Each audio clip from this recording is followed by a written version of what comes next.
Éclairage public à Kinshasa, y a-t-il eu surfacturation ou détournement des fonds? Comment la société Solectra RDC justifie-t-elle sa facture de 13,6 millions de dollars américains pour l'installation de 2594 lampadaires dans la capitale?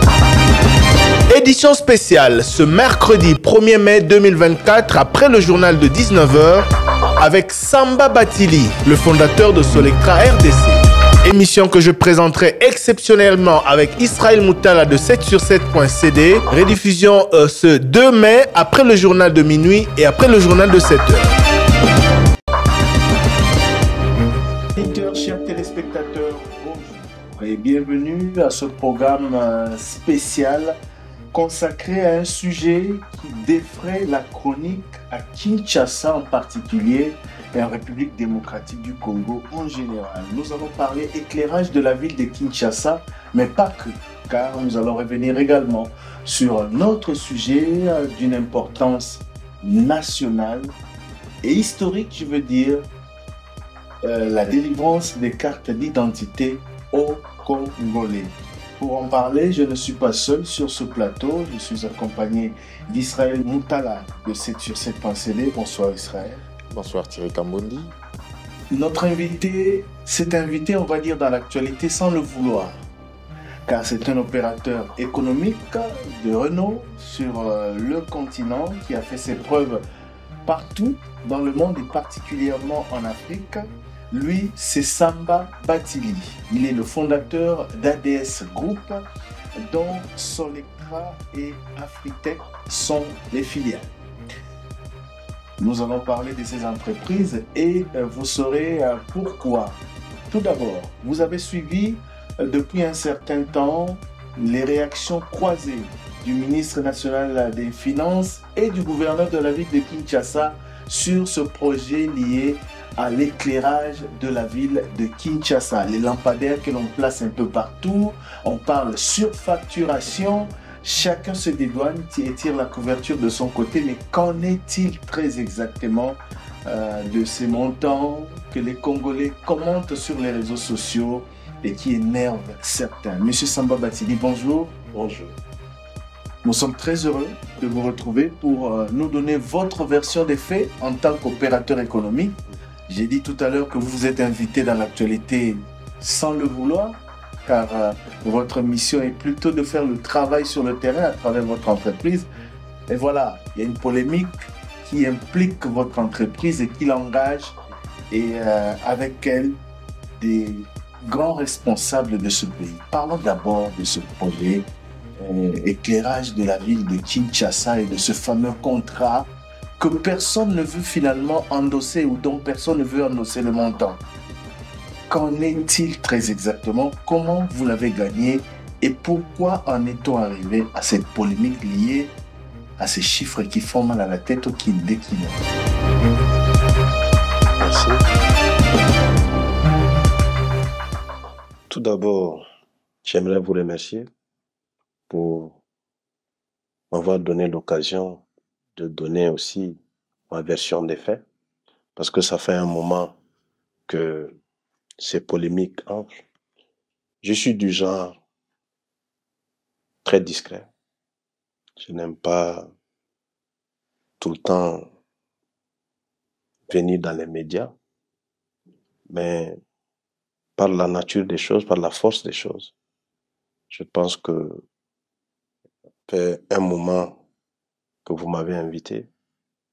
Aujourd'hui, je pense qu'il était nécessaire de venir, de donner ma version des faits pour éclairer les lanternes des Congolais et du monde entier. Parce qu'aujourd'hui, je suis quand même un opérateur économique qui est connu sur le plan africain et mondial. Depuis que ces polémiques ont commencé, j'ai reçu beaucoup de coups de fil. Des gens qui me connaissent, qui s'étonnent. Ils disent, mais qu'est-ce qui arrive? Ça a commencé même par un coup de fil d'un de mes banquiers à l'extérieur qui me dit, mais Samba, je comprends pas, on parle de 2400 lampadaires. Nous, on t'a financé 30 000 lampadaires. Tu as fait ça en 11 mois. On parle de Ça fait 1 an et demi. Il ne comprend pas, il ne comprenait pas. J'ai dit, bon, c'est la nature, je l'ai expliqué tout ce qui s'est passé et puis il a compris. Mais pour revenir un peu à ce projet de lampe, en 2021, je suis venu avec un partenaire français pour discuter justement d'un projet de lampadaires, de 30 000 lampadaires. On a vu plusieurs autorités et j'ai un ami, un associé qui m'a demandé qu'on puisse aussi aller voir le gouverneur parce qu'il y a des projets de lampadaires au gouvernement. Ça, c'était en 2021. On a vu le gouverneur, on a discuté, après nos équipes ont parlé. Et puis, on a fait un protocole d'accord. Dans le protocole d'accord, nous sommes engagés à financer les études pour un programme de 10 000 lampadaires à Kinshasa. Nous sommes engagés aussi à faire un projet pilote à titre gracieux qu'on a fait. Et donc, suite à ça, on a commencé les négociations en 2022. Ça, c'était en 2021. En 2022, nous avons négocié et puis nous avons fait une offre spontanée. Et puis, au finish, on a signé un contrat de 2594 lampadaires.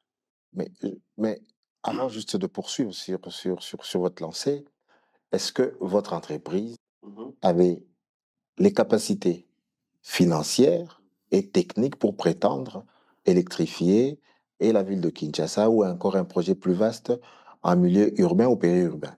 Avez-vous les capacités techniques et financières? Vous savez, mon entreprise, mon groupe ADS et sa filiale Solectra, nous avons installé plus de lampadaires que n'importe quelle société en Afrique. Je parle bien des sociétés africaines. Et on a installé presque 200 000 lampadaires à travers l'Afrique, dans une vingtaine de pays. Et le Congo, c'est le 21e pays. Je le dis dans mon communiqué de presse, je ne sais pas si vous avez suivi quand l'article est sorti, et quand on nous accusait d'avoir détourné de l'argent.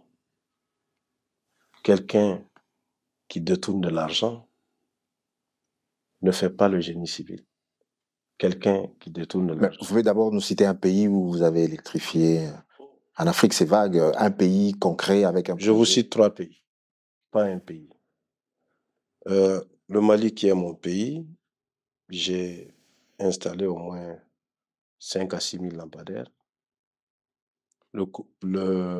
La Guinée, j'ai installé au moins 42 000 lampadaires. Je vous donnerai des documents avec les certificats d'exécution, de bonne exécution. Je vous donnerai tout ça. Si je prends le projet de 30 000 lampadaires, c'était un projet de à peu près 98 millions.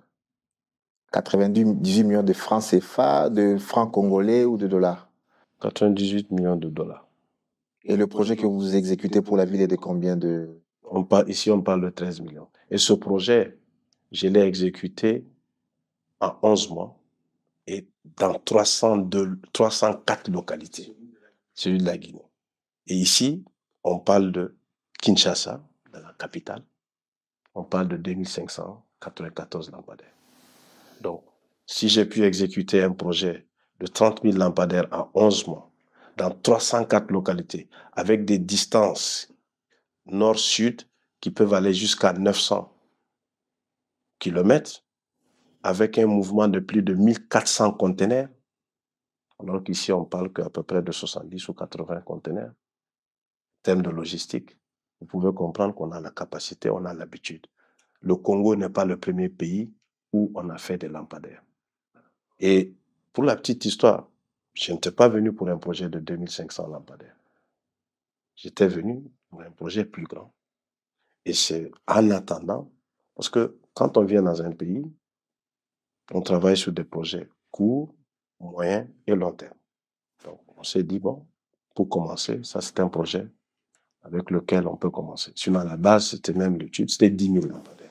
On rappelle que vous êtes originaire du Mali, vous avez des entreprises installées un peu partout en Afrique, et qu'ici, vous êtes arrivé il y a un peu plus de 5 ans, et que vous avez progressivement pu installer votre entreprise ici également.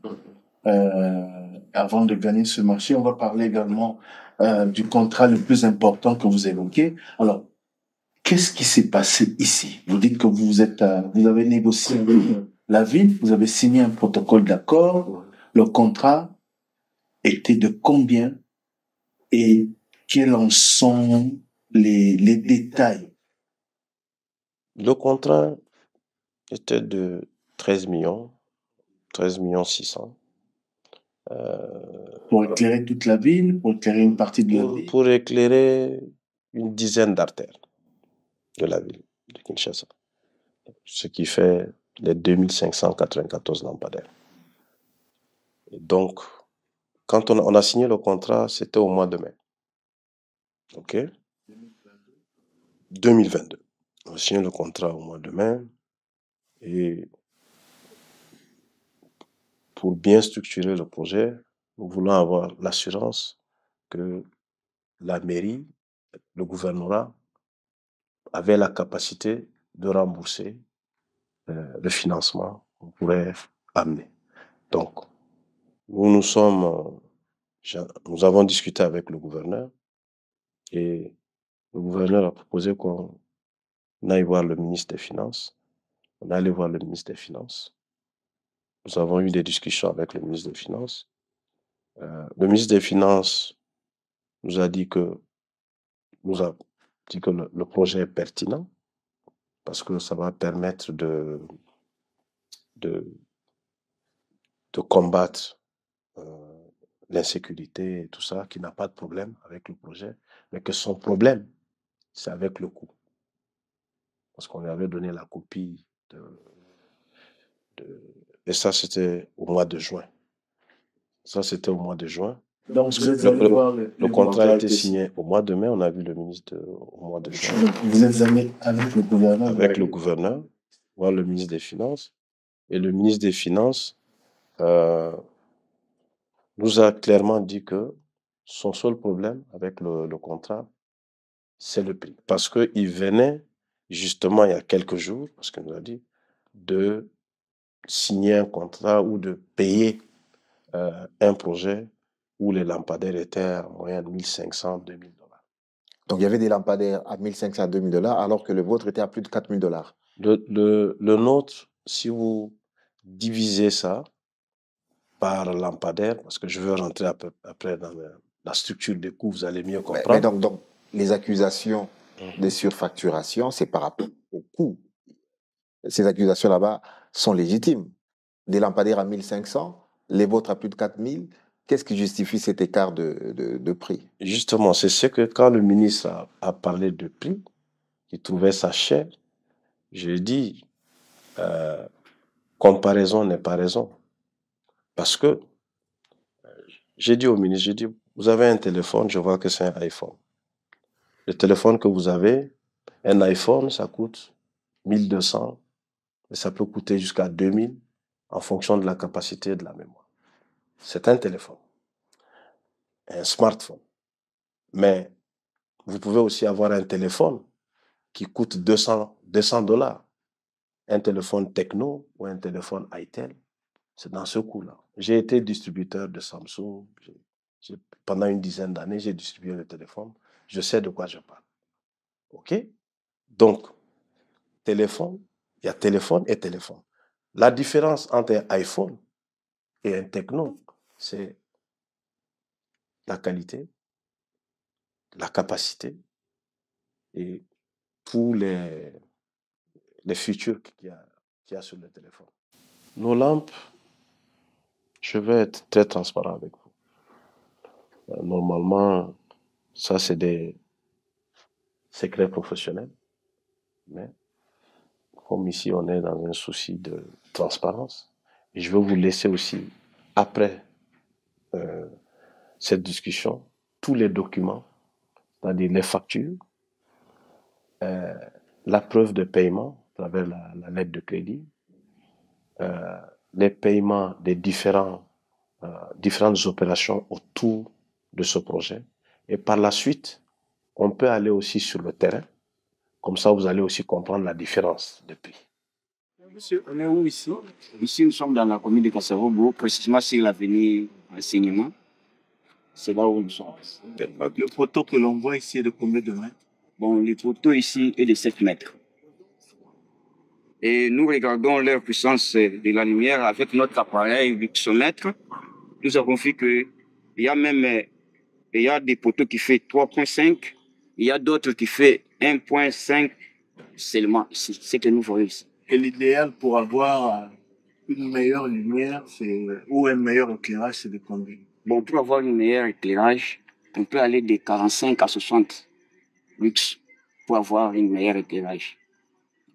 Et selon les normes, quelle est la distance requise entre deux lampadaires solaires? Bon, entre deux lampadaires solaires, on peut faire 20 à 25 d'espace.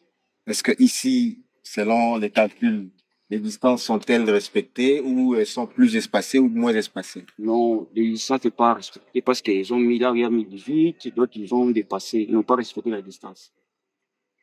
Okay. Même la distance qu'il y a entre les deux poteaux parallèles, ils n'ont pas respecté la distance. Parce que si nous prenons la route aussi, contenant la grandeur de la route, ils ont mis aussi, il y a une distance, on avait compté, c'est 8 mètres.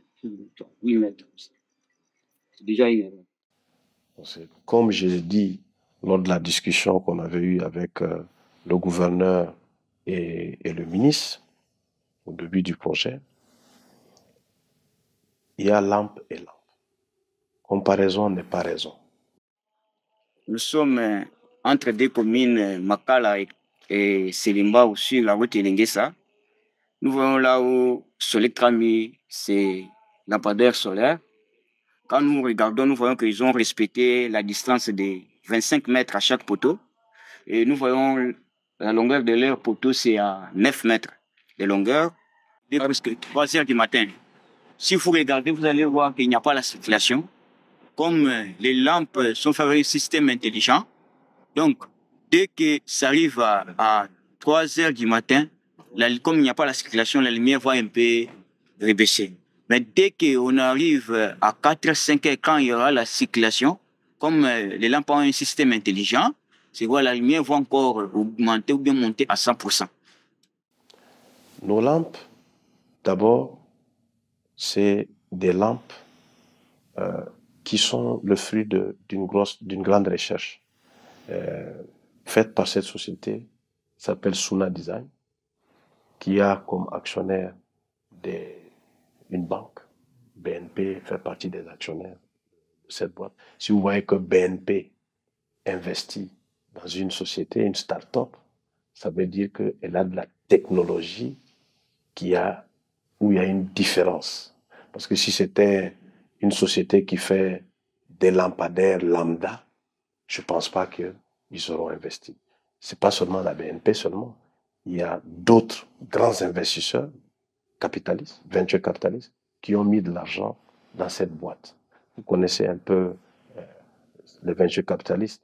Ils mettent de l'argent quand ils pensent que la société dans laquelle ils mettent de l'argent a une technologie unique. L'unicité de la technologie de Suna, c'est qu'ils ont développé une batterie qui peut aller jusqu'à des températures extrêmes, 70 degrés chaleur et moins 40 dans le froid. Ça, c'est très important pour nos pays africains. Parce que, je vous ai dit tout à l'heure que depuis 2006, je suis dans les lampadaires. J'ai vu toute l'évolution des lampadaires. J'ai travaillé avec toutes sortes de sociétés, que ce soit américaines, européennes, asiatiques. J'ai une idée de ce que c'est un lampadaire. En 2015, j'ai commencé ce partenariat avec Suna. Et comment je suis arrivé à Suna? J'étais aux Nations Unies, en marge des Nations Unies, j'ai rencontré le patron de Sol. Sol, c'est, tout à l'heure je disais, c'est le pionnier des lampadaires en Afrique. Monsieur Alan Hurst, qui était le PDG de Sol, est venu vers moi, il m'a donné sa carte. Il m'a dit qu'il y a longtemps qu'il voulait qu'on se voit. Parce que, pour la petite histoire, Sol avait installé plusieurs lampes en Guinée et moi je suis venu changer ces lampes-là à leur fin de vie. Donc, il avait déjà eu écho. On s'est retrouvé aussi sur un projet en Côte d'Ivoire, on s'est retrouvé au Mali. Donc, nos sociétés se connaissaient de nom, mais on ne s'était jamais rencontrés. Quand je le rencontre, il me dit que c'est dommage, je viens de le connaître, il vient d'aller à la retraite et il vient de vendre sa société Sol à une société française et qu'il aimerait que je rencontre le PDG de cette société qui est Thomas et que cette société, et il peut le dire sans hésiter, a la meilleure technologie de lampadaire au monde. Qu'il insiste à ce que je rencontre cette société. Parce que il sait qu'en Afrique, j'ai la capacité d'installation et que cette société a la capacité de fourniture. Et que notre tandem fera de nous les meilleurs en Afrique. Quelle est cette technologie que cette société française a qui fait de ces lampes? Justement, c'est sa batterie, c'est aussi tout l'électronique embarqué. Je disais que c'est des lampadaires intelligents. Parce que il y a un système. Je vous donnerai leur site, vous pouvez aller visiter, Suna Design. Vous allez comprendre. Le prix, moi, mon prix, en toute transparence, j'ai fait des transferts bancaires, donc il y a des preuves ici, c'est 1790 pour le LED, pour les panneaux et pour la batterie et tout l'électronique embarqué. Donc, sans génie civil. Sans génie civil, 1790. Donc on ne parle pas de ces lampes à 1500. Je vous dis, de par mon expérience, les lampes qu'on vend à 1500, c'est des lampes qu'on paye à 400, 500. On n'est pas dans la même gamme. C'est comme si vous comparez une de chevaux avec une Mercedes. Et ça, vous allez le voir sur le terrain. Donc, moi, j'ai eu à vendre ces lampes-là. J'ai eu à vendre ces lampes-là dans le temps. Et aujourd'hui, avec mon expérience, je ne peux pas me permettre de vendre ces lampes. C'est une question de crédibilité. Parce que je ne suis pas que dans l'énergie solaire. C'est trop risqué pour moi. Vous voulez dire qu'elles éclairent mieux et elles durent plus longtemps grâce à la technologie de Suna Design. Ouais. Elles éclairent mieux, elles durent plus longtemps. Si vous faites le calcul économique après, c'est le pays qui est gagnant. Je vous explique. Les lampes dont on parle, allez voir, au bout d'un an ou d'un an et demi, elles sont éteintes. Et puis, même maintenant, elles n'illuminent pas. Nos lampes sont 10 fois supérieures à ces lampes-là. Donc, si on calcule en termes de coût, une lampe qui illumine 10 fois que l'autre, admettons que si le prix c'est 2000, parce qu'il y a eu 4 contrats, je vais en parler, que le gouvernorat a donné. Je vais aller prix par prix, caractéristique par caractéristique, vous allez comprendre, et sur le terrain. Si on parle de prix, la lampe qui a été vendue à 2100 au gouvernorat, cette lampe, elle illumine à 6 lux, quand nos lampes illuminent à 60 lux. Sur le terrain, on partira tout à l'heure avec un luxomètre, c'est digital. Devant vous, vous pourrez constater tout de suite ce que je dis. Donc, ça veut dire que pour les lampes qui coûtent 2000 $, par exemple, il en faut 10 pour avoir la même capacité qu'une seule de vos lampes. Voilà. Le calcul est vite fait. D'expliquer ça pour nos téléspectateurs, pour qu'ils comprennent un peu. Luxe, c'est un peu trop savant. Ça veut dire qu'il en faut 10 pour la même lampe. Donc ça veut dire... Qui coûte chez nous, dans les conditions actuelles 4 900. Parce qu'il faut savoir aussi que à peu près 56% du coût, c'est la douane et la TVA. Ça, c'est l'État. Donc, pour celle qui coûte 2000, s'il en faut 10, ça veut dire qu'au final, on doit payer 20 000 pour une lampe. Si on fait un calcul arithmétique, oui. Ouais. Vous savez, la plupart des pays africains dans lesquels nous avons travaillé, après les COP, beaucoup de pays ont pris des lois pour défiscaliser le solaire. Parce que on se rend compte, pour atteindre aujourd'hui l'accès universel en Afrique, le solaire joue un grand rôle. Parce que dans les villages, vous pouvez venir en 1 jour, 2 jours, vous électrifier avec du solaire. Parce que vous savez, nos pays, la plupart de nos pays ont beaucoup de soleil. Et donc, le solaire, pour nous, c'est la solution court terme. Parce que les barrages, ça prend 4 ans, ça prend 5 ans.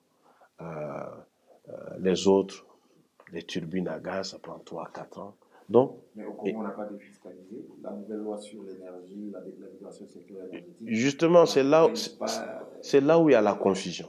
Quand on a signé le contrat, nous, on a signé le contrat TTC en pensant que la partie taxe, c'est la TVA. TTC, toute taxe comprise. Donc, pour nous, on va payer un peu de taxes, c'est la TVA. La TVA, dans notre contrat, est de 1 886 000 à peu près. OK? C'est que si tu divises ça par le nombre de lampadaires, ça fait à peu près $706 par lampe. TVA seulement. 16%. Maintenant, la douane, transit, les frais portuaires, aujourd'hui, s'élèvent à 3 700 et quelques mille. Okay? TVA 1,8 million, douane 3,7 millions. Qu'en est-il du coût réel du projet? Ici, j'ai noté, c'est-à-dire 1 800 000, pour être exact, 1 887 040. Si vous divisez ça par le nombre de lampadaires, 2594 lampadaires, ça fait 728 par lampadaire. La douane, transit, surestarie, frais portuaires, caution, 3 739 000. Si vous divisez par 2594 lampadaires, ça vous fait 1441. OK? Ça ne va pas dans nos poches. Donc, si vous réunissez la TVA plus 728 plus 1441, vous êtes déjà presque à 2200. OK? Ça, c'est seulement ici. Maintenant, le prix du lampadaire, c'est-à-dire lampe, batterie et panneau, 1790 €. On parle en euros, parce que c'est des marchandises qui viennent de la France. Donc, si vous arrondissez ça avec les frais de transfert, bon, presque $2000. OK? Maintenant, le poteau, nous avons acheté ça au Maroc, à 367. Parce que la qualité de poteau et le prix. Parce que si on prenait les mêmes poteaux, au Portugal, ça allait nous coûter à peu près 500. Donc, on a pris des poteaux à 307. Et là, je vous donnerai la facture, la lettre de crédit et le SWIFT. Vous pourrez contrôler. Et le support massif, donc avec l'installation, 318 €. Je vous donnerai la facture et le transfert. Donc, les travaux, génie civil, la logistique, l'installation, par lampadaire, ça nous revient à $1000, $1001. Donc, si on calcule tout, plus maintenant, il y a 113 $ de frais bancaires et agio, parce que le projet nous a coûté 295 545 US dollars. Je pourrais vous donner notre élevé, vous allez le voir dessus, je vais le noter. Donc, le tout réuni, ça nous fait, si on paye la douane, ça nous fait un projet qui nous coûte 14 961 381 $. Ce qui équivaut à 6066 US dollars par lampe. Versus 4 900 et quelques qu'on a facturé, versus 13 693 370 dollars. Il y a eu une confusion. Sur la confusion qu'il y a eu, c'est que nous, on a pensé que la partie TVA, c'est ce qui est dans les taxes, toutes taxes. Par contre, on nous a aussi dit qu'il y a la loi sur l'électricité, qu'on peut bénéficier d'exo sur les droits de l'homme. La preuve. Donc la notion de taxe, vous l'avez confondue à la notion de hors taxe. Voilà. Parce qu'on ne pouvait pas parler d'hors taxe, parce que d'habitude, dans beaucoup de pays où nous opérons, nous faisons des offres hors taxe. Mais ici, on nous a dit qu'il faut qu'on paye au moins les taxes, la TVA. Donc c'est pour ça qu'on a fait TTC. La loi de 2014, la confusion, dit que la loi est votée, mais les textes d'application ne sont pas en vigueur. OK? Ça c'est notre premier projet au Congo. C'est le premier projet qu'on a eu. Donc, on n'a pas toutes ces informations. On a les informations des acteurs avec qui on parle. La preuve, je vous donnerai, nous avons fait une demande et la demande a été transmise par le gouvernorat aux différents ministères. Et puis, il y a eu un blocage à un moment. Après discussion, on a eu l'exo. Vous avez eu l'exonération. On a eu l'exonération. Qui n'a pas été appliquée. Parce qu'après, il y a eu un blocage. Parce que si l'exo avait été appliqué, on ne serait pas là aujourd'hui. Parce que, pour la petite histoire, quand on signe le contrat, on nous paye 30%. Quand on nous paye 30%, on fait tout le génie civil et tout le génie civil réalisé, ça équivaut à peu près à 35% du contrat. On fait la réception, tout, du génie civil. Au bout de 2 mois et demi, contrat signé en juillet, avance reçue le 22 juillet. Quand on arrivait vers le 15 septembre, on avait déjà fini. Le 15 novembre, on avait déjà fini le génie civil. C'est là où on a pris la décision d'aller faire la réception à l'usine, conformément au contrat. On a fait la réception à l'usine avec nos équipes, l'équipe du gouvernorat, et puis avec l'équipe de l'usine. Je vais vous donner tout à l'heure le PV de réception qu'il y a eu à l'usine. Et suite à ça, on a embarqué les équipements. Janvier 2023, les équipements commençaient déjà à venir à Matadi. Donc, si vous prenez 2 mois et demi, presque 3 mois, pour les travaux de génie civil, 2 à 3 mois de shipment, de transport, on est à peu près entre 5 et 6 mois. Et le contrat, c'était un contrat de 10 mois. Et nous, en âme et conscience, on savait que c'était un projet qu'on pouvait terminer en 7 mois. Parce qu'à partir du moment où vous avez fait le génie civil, quand vous amenez les équipements, c'est une question de 1 mois. Pour la petite histoire, Elenguesa, les 200 lampes qu'on a sorties pour installer, on a installé Elenguesa en 2 jours. Et Elenguesa, quand il fallait inaugurer Elenguesa, on nous a dit, bon, vu que l'exo prend un peu de temps, sortez les marchandises pour qu'on puisse inaugurer la route en même temps avec les poteaux. On s'est exécuté, on a dépensé à peu près 180 000 $ pour sortir, ce qui équivaut à peu près à 900 $ par lampe. On a installé et je pense que notre problème a commencé à partir de là. Parce que le jour où on a allumé Elenguesa, tous les concurrents ont compris que nos lampes sont 10 fois plus supérieures. J'ai eu même un commentaire d'un technicien qui m'a dit que Samba, vraiment, vos lampes sont différentes de ces lucioles qu'on nous a installées.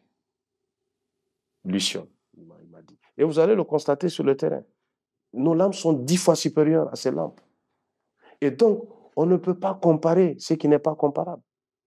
Moi, là où on est aujourd'hui, on ne peut pas se permettre de mettre des lampes. Je suis venu au Congo pour travailler au moins 10 ans. Je ne peux pas faire un projet qui va me rattraper dans 1 an, dans 2 ans. Mieux, dans notre offre, nous sommes les seuls, parmi les 4 fournisseurs, qui a proposé des kits de maintenance. On a des nacelles qui vont jusqu'à 12 mètres parce que nos poteaux sont à 10 mètres avec des groupes électrogènes, des motopompes, des cracheurs, avec des cuves d'eau pour pouvoir nettoyer. Parce que c'est là aussi, tu sais que une société a de l'expérience ou pas. Parce que tu ne peux pas faire un projet solaire sans penser à la maintenance.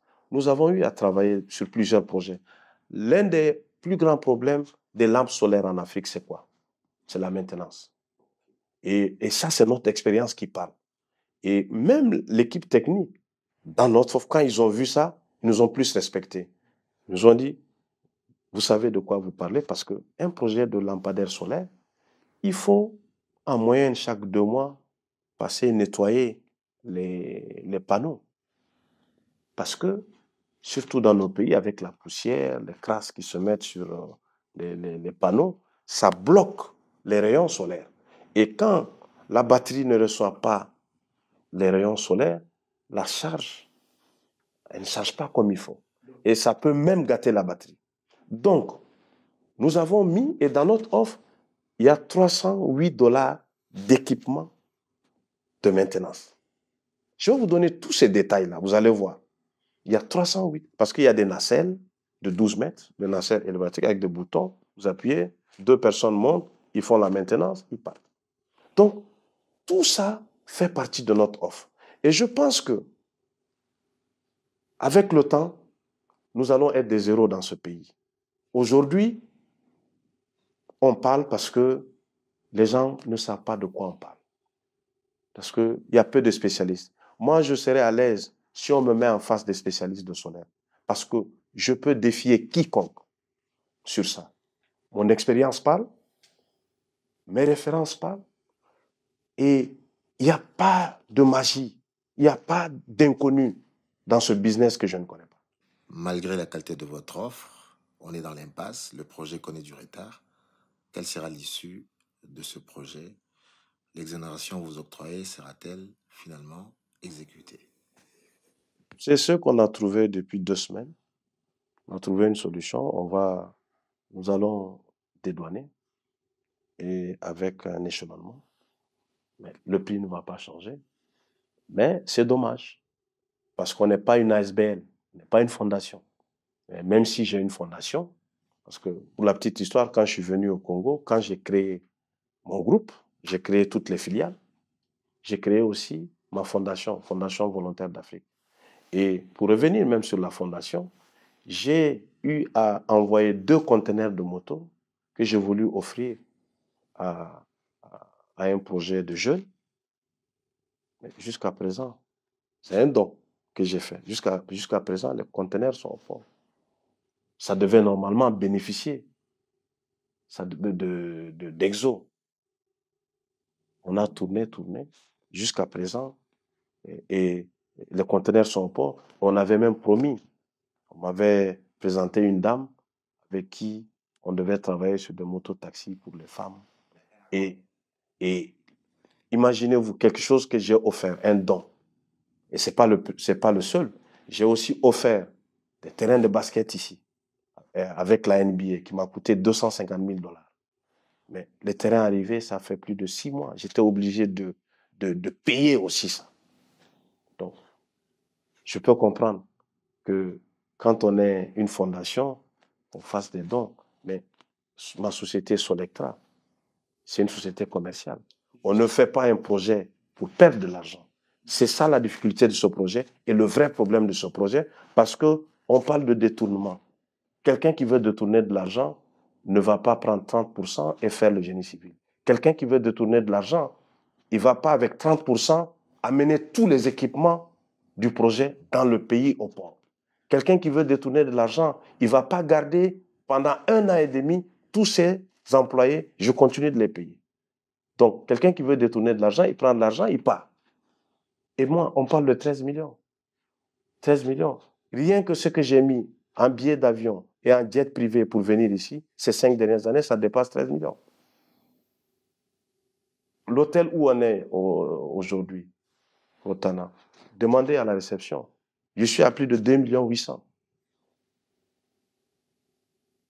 000. Donc, vous investissez durablement au Congo, qui est votre seconde, que vous considérez comme votre seconde patrie? Bien sûr. Sinon, je ne serais pas là. Vous voulez la vérité? On ne peut pas donner à boire à un cheval qui n'a pas soif. Les gens qui sont les commanditaires de toute cette polémique sont connus. C'est des concurrents dans plusieurs projets.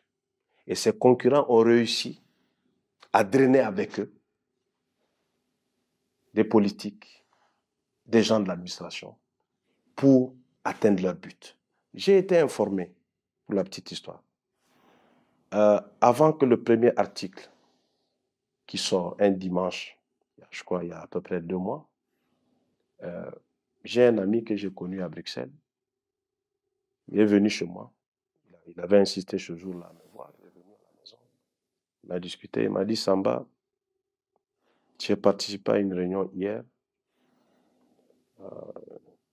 Les gars ont décidé de t'abattre. À partir de la semaine prochaine, il y aura article sur article. Tu as un problème. Ils ont l'information. Avec ton projet solaire, ils vont commencer par ça. Mais le but recherché, c'est de bloquer ton projet de carte d'identité. Parce que le projet solaire, on sait que c'est un petit projet pour toi. Mais le projet qu'ils veulent bloquer, c'est le projet de carte d'identité. Mais avant qu'on en arrive au projet de carte d'identité, mais pourquoi alors le nom du ministre des Finances a été mêlé à cette affaire? Vous pouvez nous dire quel a été son rôle ici? Il a laissé passer votre projet comme une lettre à la poste? Comment a été, voilà, est-ce qu'il a joué son rôle de ministre pour vérifier si votre contrat était en règle? D'abord, dans le contrat, le ministre des Finances n'est pas impliqué. Le contrat est signé entre Solectra et le gouvernorat de la ville de Kinshasa. Alors, le ministre n'est pas signataire. Comment est-ce que son nom se retrouve dans cette affaire? Pour la petite histoire, quand nous avons commencé à discuter avec le gouverneur, le ministre n'était pas ministre des Finances. Nicolas Cazet n'était pas encore ministre des Finances. Quand on a commencé la discussion avec le gouverneur. Comment se fait-il alors que son nom soit mêlé à cette affaire? Vous savez, ça c'est la politique. Moi, je ne fais pas de la politique. Je fais des affaires. C'est pour cela, depuis 2 mois, je n'ai pas réagi, à part le communiqué de presse que j'ai fait, parce que quand l'article est sorti, j'ai un banquier qui m'a appelé, il m'a dit, Samba, nous on t'accompagne, on te connaît, on a travaillé avec toi, on t'a prêté plus de 200 millions de dollars, tu as remboursé, je peux vous donner la preuve aussi de ce document, avec un document de la banque qui dit qu'ils m'ont prêté plus de 251 millions de dollars et j'ai remboursé. Écoutez-moi très bien. Ce banquier m'appelle, me dit, mais Samba, je vois les articles, c'est pas bon. C'est pas bon ce que je vois. Je sais que c'est pas vrai parce que je te connais. Nous, on t'a financé beaucoup de lampadaires. Ça a été remboursé et tu as fait le boulot. Je pense qu'il faut réagir. Parce que autour de moi, mes amis et certains associés m'avaient dit non, ne réagis pas, il ne faut pas répondre par ça. Laisse, ça va passer. J'étais dans cette optique. Mais quand mon banquier m'a appelé le soir, le lendemain, j'ai appelé mon équipe de communication. On a fait ce communiqué de presse parce que l'accusation est grave. On parle de détournement. C'est comme si vous voyez l'article, je vais vous donner une copie de l'article. Samba Bachili, le PDG de Solectra, bloqué à Kinshasa, il aurait pris 13 500 000. Voilà. Comme si j'ai pris 13 500 000, je suis parti avec. Donc, c'est pour ça que j'ai réagi. J'ai réagi pour démontrer que je n'ai pas pris 13 500 000. J'ai d'abord pris 4 millions, conformément à tout contrat, 30%. J'ai fait le boulot jusqu'à hauteur de 35%. Avec ces mêmes 30%, vu qu'on avait sécurisé avec une lettre de crédit, tous les produits sont arrivés en République démocratique du Congo. On ne peut pas parler de détournement. Les produits sont arrivés. Là où on en est aujourd'hui, c'est très simple. On est arrivé à une décision. On sort les équipements la semaine prochaine, on les installe. Je vous invite, dans les jours à venir voir ces lampes dans plusieurs artères.